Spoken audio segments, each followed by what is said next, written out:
Vamos então trazer a Luísa Martins, que também se junta a nós e ajuda aí a nos entender mais deste labirinto dos caminhos jurídicos, porque há muito questionamento sobre os recursos ainda possíveis, mas, na verdade, o que você nos conta agora, Luísa, é que o ministro Alexandre de Moraes, com a determinação da execução das penas e nessas decisões, nesses despachos de agora, fecha as portas para novos recursos?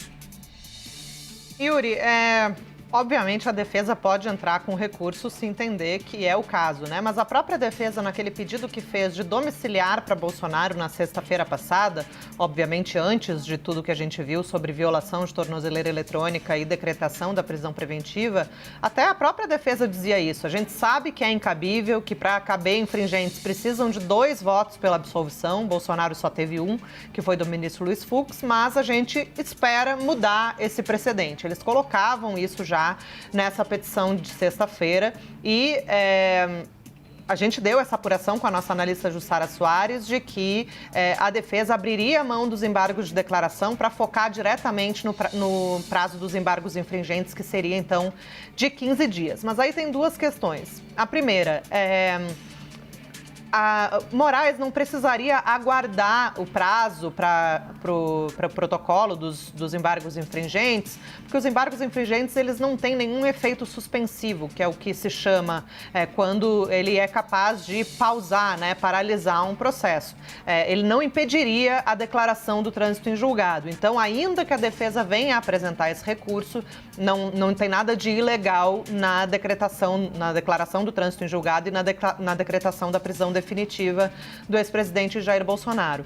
O outro ponto é que na decisão de hoje, de agora há pouco, em que Moraes estabelece ali o início do cumprimento da pena para o ex-presidente, ele já praticamente enterra essa possibilidade de que os embargos infringentes possam vir a ser aceitos pelo STF. Ele fala que tem uma série de precedentes, né? O Theo está acompanhando isso também, mas uma série de precedentes em que a Suprema Corte já definiu que são necessários 2 votos pela absolvição para que caiba a interposição de embargos infringentes.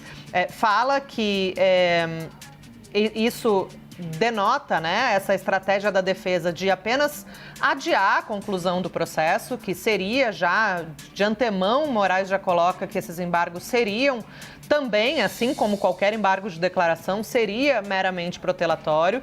E aí, com isso, já deixa aqui bastante explícito que os embargos infringentes, por mais que a defesa insista em ajuizá-los, seriam incabíveis e negados, né, em última análise, pelo Supremo Tribunal Federal, tanto pelo próprio ministro ali individualmente, quanto eventualmente se for levado para um julgamento colegiado na primeira turma. Então, Moraes faz já uma longa explicação sobre os embargos infringentes, sobre vários dos precedentes em que os ministros e o STF como um todo entenderam que era preciso realmente os 2 votos pela absolvição, o que não aconteceu, repito, no caso do ex-presidente Jair Bolsonaro, nem no caso de nenhum outro réu, né? A maioria deles teve ali apenas Fux como uma voz divergente e com isso Moraes já se antecipa ao seu juízo, né, em relação ao cabimento ou não de infringentes. Para o ministro relator, não cabe e, portanto, por mais que a defesa queira, deseje ou tenha esperança de mudar esse precedente, isso não está no radar do relator